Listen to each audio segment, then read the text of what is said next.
ئەم تیپە سێ یاریە لەسەر یەک سەرکەوتن تۆمار دەکات لەسەر دەستی ڕاهێنەری نوێ عەباس عوبەید و ستافەکەی بۆ ئەوە جارێکی دیکە گەشتی بەغداد دەکات لەسەر ئەنجام باشەکانی بەردەوام بێت تاوەکو لایەنەکانی دواوە بۆ ناوەڕاستی ڕیزبەند پێگەکەی بگۆڕێت.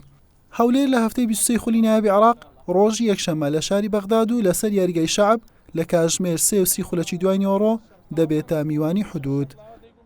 طبعا بعد خوضنا 3 مباريات بێگومان دوای بردنەوەی سێ یاری دەربارەی ئەنجامەکان قسە دەکەم زۆر باش بووە بۆ هەمووان چونکە هەم بە ئاست و ئەنجامیش بووە و هاندەریشی دڵخۆش کردووە.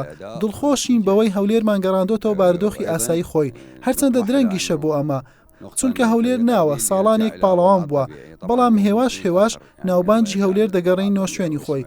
گرنگترش تیش گەڕانەوەی هاندەرە بۆ پەیژەکانی یاریگا. ئامادەکاریمان بۆ ئەم یاری قوڕس بووە ناتوانانی فشار بخەیتە سەر یاریزان لە مانجی ڕەمەزانی پیرۆز ناکرێت دیاری لە کاتژمێر 3:30 ئەگەر یاریزان بە ڕۆژوو بێت یاخود پێ نەبێت دوورە لە گیانی وەرشی مرۆڤایەتی لەوانەیە یاریزان تووشی تێکچوونی باردۆخی تەندروستی بێت. هیوادارم تیپەکان ڕەچاوی ئەوە بکەن یاریەکان بە شەو بکرێت. یانی هەولێر هاوشێوە یاریەکانی ڕابردووی چەند یاریزانێکی بۆ یاریەکە دادەبڕێن هەریەکە لە ئەحمەد سەرتیپ و ئەیمەن تەڕابلوسی و ئەحمەد ئیبراهیم و مەحموود خەلیل بەهۆی پێکانەوە و عەبدولقادر ئەیوبیش بەهۆی پەیوەندیکردنی بە هەڵبژاردەی لاوانی عێراق لەم یاریە بێبەش دەبن.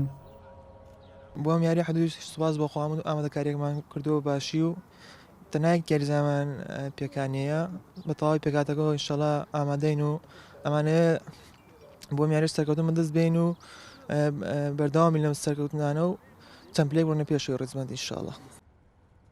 هەولێر خاوەنی 28 خاڵە و لە خانەی 13 ڕیزبەندیدایە حدودیش پێچەوانی وەرزەکانی ڕابردوو کەوالیانەکانی دواوەی ڕیزبەندی بوو. ئەم وەرزە خاوەنی 31 خاڵە و لە خانەی هەشتەمە هەردوو تیپ 13 جار لە یاری فەرمی بێگەیشتون 7 سەرکەوتن بۆ هەولێر بووە و یەک بردنەوەش بۆ حدود 5 یاریش یەکسان بوونە.